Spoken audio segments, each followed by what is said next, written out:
What's the best diet for building muscle or just being healthy in general? There's a lot of mixed signals online, isn't there? Like, you've got like thousands of different people saying, well, not thousands, there's millions of people saying this. This diet is the best. This diet is the best. This one here. This one's the best. You know, it's ridiculous.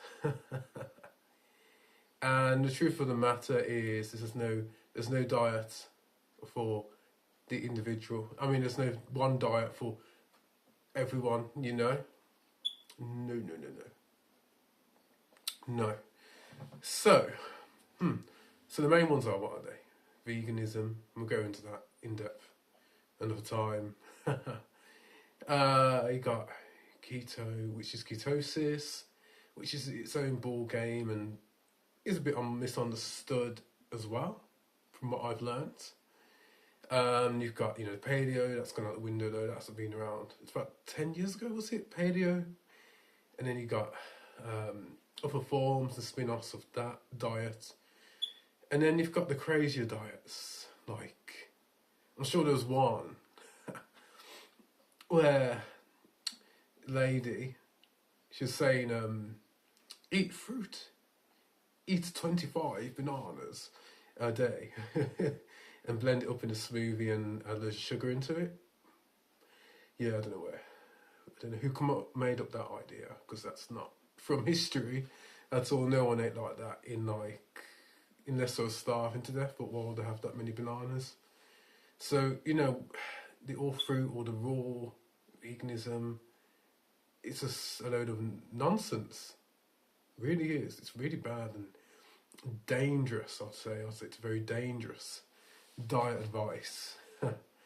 And you got a load of other nonsense as well. So the main one. So let's start with veganism. Is that good for your health? Well, you get a lot of studies and it'll say, they've gone from a meat diet, a diet of meat or whatever, or a meat diet, and then they've gone to veganism, and everything's lowered, everything's better, blah blah blah, and that's how the story usually goes. But the problem with this is that a lot of these studies are short term. We do not know the long term effects. If we look around the whole world, no one's ate like that. Maybe vegetarianism. I know some of them will come towards me and say, the vegetarianism in India.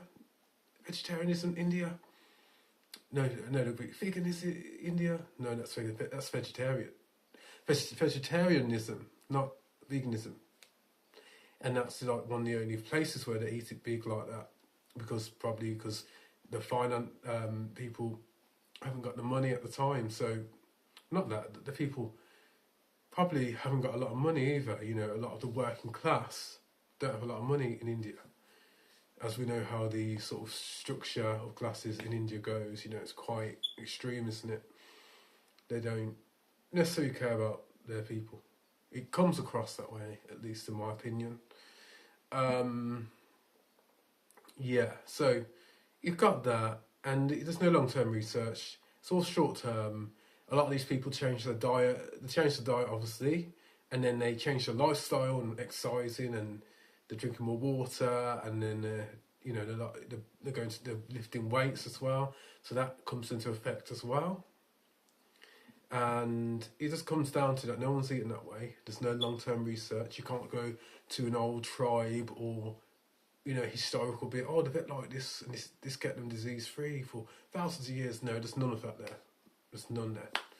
So, and then on top of that is how the human digestive system works. You need certain fatty acids, and you need these fat-soluble vitamins as well, which you will not be getting in enough doses, or you get the plant version that needs to be converted into it, and it's a very low conversion rate. Like, what's it called? Omega-3, EPA, The plant ones have AA and another version, and the conversion rate is only like 5 to 10%. So it's not a lot to get to that one that we need, that's essential, which is the EPA. Same with beta carotene, it's such a low conversion, and like some people it's really low. So it's just like it's really more of a made up diet. The studies are short term. The research isn't there. It just isn't there. The food that you will be eating will be lower quality food, as it's harder to break down and digest a lot of nutrition from plants. So that is a low quality food source. Despite it being a natural source of food, it's a lower quality food source. And we know this because was he a scientist or researcher that went round to different countries and found what they're eating. He went round, they went to different countries. No, he went to different countries. In one part of the country, they've eaten the traditional diet that they've eaten for tens of thousands of years or so. And then they were getting modernised during the time because it was the 1940s. I got a hiccup. So it was the 1940s. They're getting industrialised. The roads are coming in, being built. So a lot of big corporations started to expand and deliver to different remote places as well. Well, remote for back then, I guess. And then when he looked into the processed food village, that were eating a lot of sugar and a lot of vegetable oils, which lack the fat-soluble vitamins and refined carbohydrates, they weren't getting the fat-soluble vitamins to develop the bone structure as they're developing as children into adults, and therefore the teeth struggled as well, and it goes into a lot of depth as well, and it made them more prone to tooth cavities and blah blah blah, compared to the ones that stuck to their traditional diets, which all of them had some form of animal, even if it was fish as well. One of them didn't even have, one of the places was somewhere like above Scotland, I think, or some islands like in the north. I can't remember where it was now, and they didn't know what fruit. They'd never seen a piece of fruit before. So that just puts into perspective how much it's changed. I'm not saying fruit's bad, blah blah. People will go on about that and say, you said fruit's bad. No, I'm just pointing out how things used to be. Yeah, so that's why. And the research just isn't there. I know people will get angry, but we have to move on to the next diet. So the next one is keto. And a lot of misunderstanding. I'm going to go quickly through this one. There's a lot of misunderstanding. Firstly, you have to do the diet. It's not just a diet, obviously.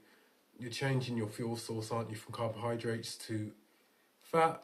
And from what I know, the fat that's best converted into ketones is animal fat. From what I've watched of other people who have trained a lot of clients over a long period of time. So she's done a lot of work in the area. So it needs to be animal fat. It needs to be very high as well, because that's your energy source. Don't know my eyebrows keep jumping. It needs to be your energy source, the fat. So you need to have plenty of it, because there's no carbohydrate anymore. To fuel yourself. Can't talk. To fuel yourself, there's not enough animal fat, so there's not enough carbohydrate. So you need to get that energy from fat and vegetables that you don't react to, and then you can slowly keto adapt, get your stress down, just try and get your life sorted, and just try and keep your body in homeostasis, so in balance. And people can keto adapt and do it that way. They might have certain problems like gallbladder problems that they might need to work through as well, that they didn't know before. So there's a lot to it, and you're basically switching. It's like switching a petrol car to a diesel car, and you're switching it, it's just a different energy source. It burns more slowly and steadily compared to carbohydrates overall, even complex, which can be still good, obviously, if you are on carbs, but it just burns more steadily. The fat, that's the main benefit of it. And it can be quite a nutritious diet because you eat a lot of nutrient dense and bioavailable foods, which you wouldn't be getting with veganism. And people would have ate that way, they wouldn't have had access to a lot of carbohydrates, blah, blah, blah. And fruit, obviously, throughout the year, especially in the northern hemispheres, and a lot of the fruit back then wasn't hybridized and changed and made bigger. So it was tiny little fruits, little sour apples and berries that were tiny. And so it makes a lot more sense when you even put the historical context into it and the other bits and bobs that I just mentioned. So it makes more sense to me when you look at it with a critical eye. But with veganism, no.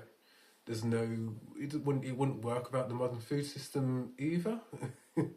You got like, you're mixing all these beans because this is what a lot of them do, mix a lot of beans together, blah, blah, blah. So they've got complete proteins and they're all from different parts of the planet, and it just doesn't make sense. Like, I understand the reasons, but I think people get too caught up, especially on Reddit. Like, I've seen some of the posts on a channel that was commentating on it, and some of the posts are quite extreme. Like, everyone should be forced to be vegan, and quite strange and concerning, because we don't know the long-term effects.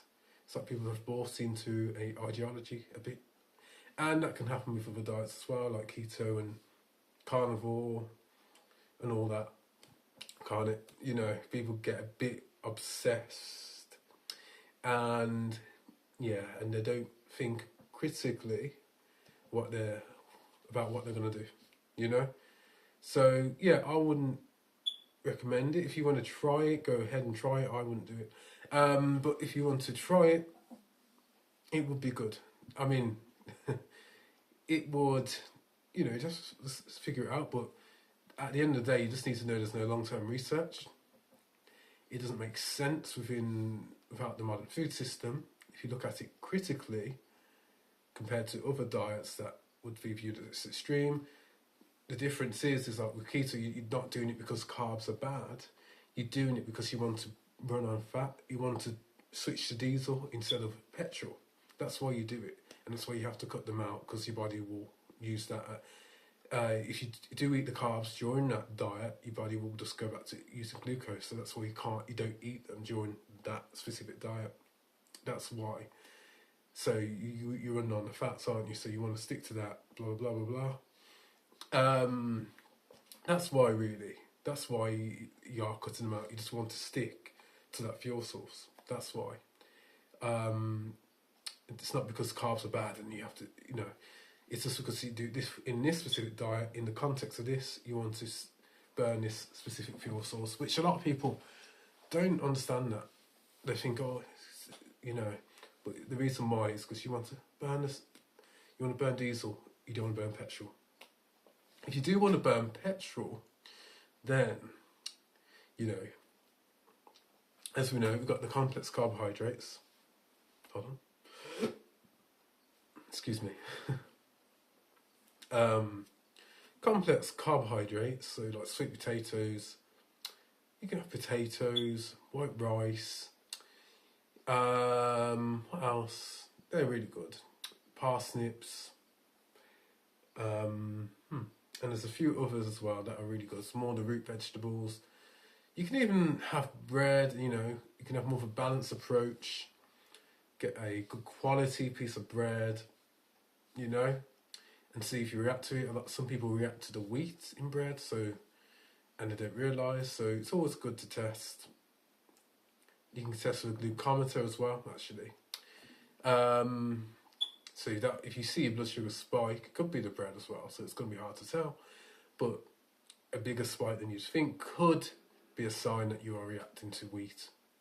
And with a lot of other things, egg allergies, blah, blah, other allergies, loads and loads of allergies from different foods. Latex as well.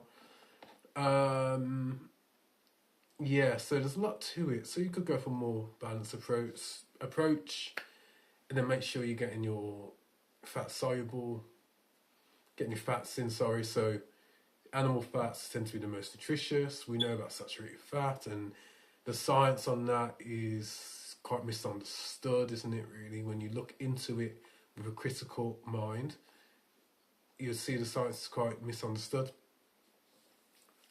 And we will do a video on that as well.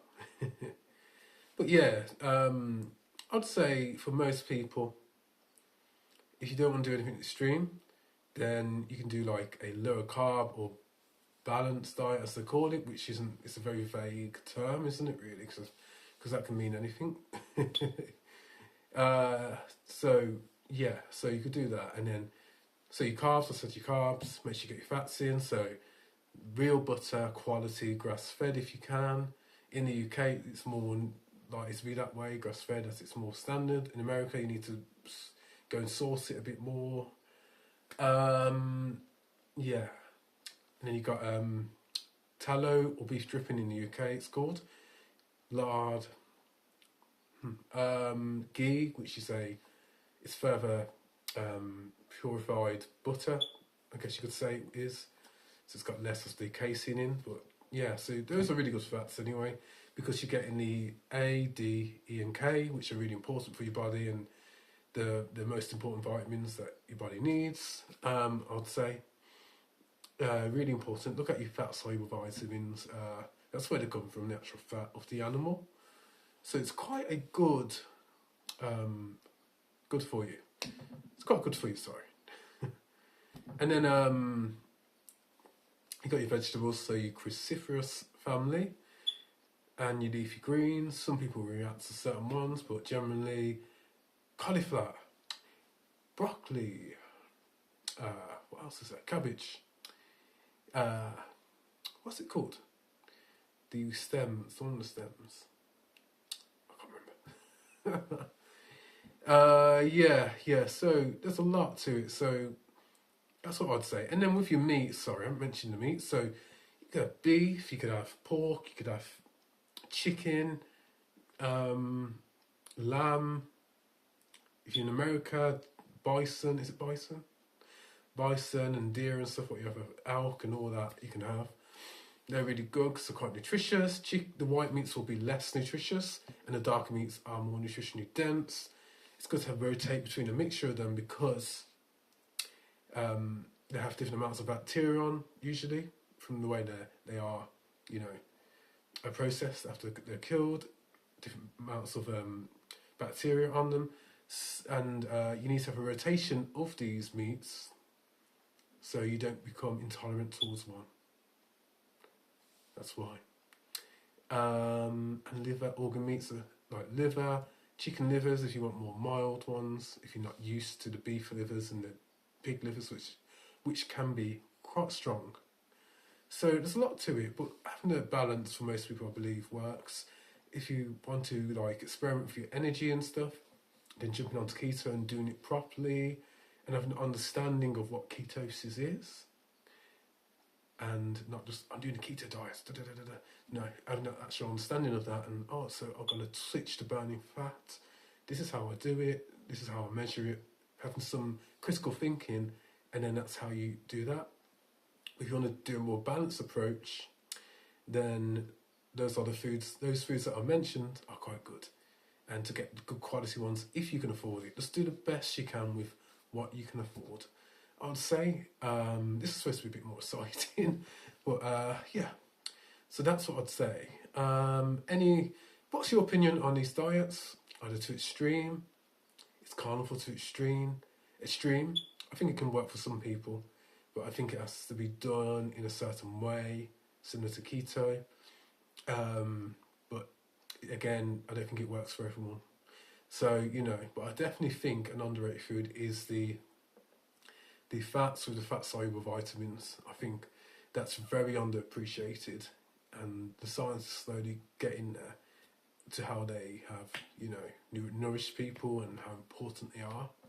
People don't really realise that, so again, hiccups, I don't know why. People don't really realise that, so I think it's very important. But comment below and like and subscribe to the channel, and I want to hear your opinions and see what you got to say. Thank you for watching, and I'm out.